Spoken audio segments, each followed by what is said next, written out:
ఆంధ్రప్రభ నేను నాగేశ్వరి.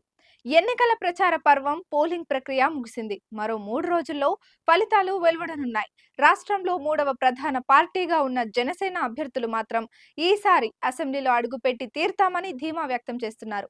కూటమిలో భాగంగా జనసేన 21 స్థానాల్లో పోటీ చేసింది. డబుల్ డిజిట్ స్థానాల్లో తమ అభ్యర్థులు విజయం సాధిస్తారని జనసేన నాయకులు, కార్యకర్తలు ఫుల్ జోష్లో ఉన్నారు.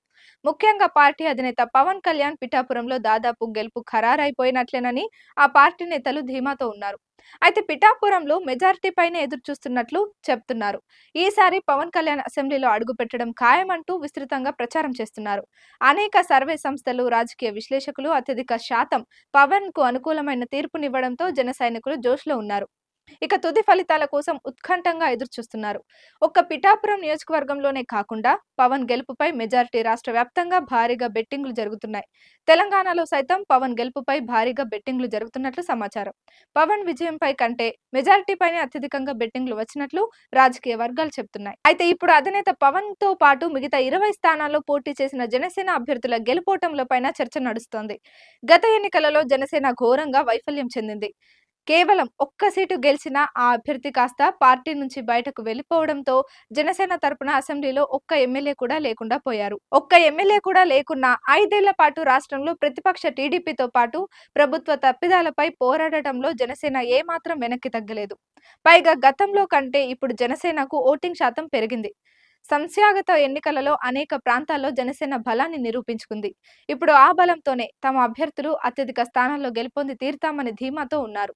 గత 5 ఏళ్లుగా అసెంబ్లీలో జనసేన తరపున ఒక్క ఎమ్మెల్యే కూడా లేకపోవడంతో ఈసారి అసెంబ్లీలో ఎలాగైనా అడుగు పెట్టాలని జనసేన నేతలు ఉవ్విలూరుతున్నారు. ఇంతకీ ఎంతమందిని ఆ అదృష్టం వరిస్తుందనే అంశంపై పుంకానుపుంకాలుగా చర్చ నడుస్తోంది.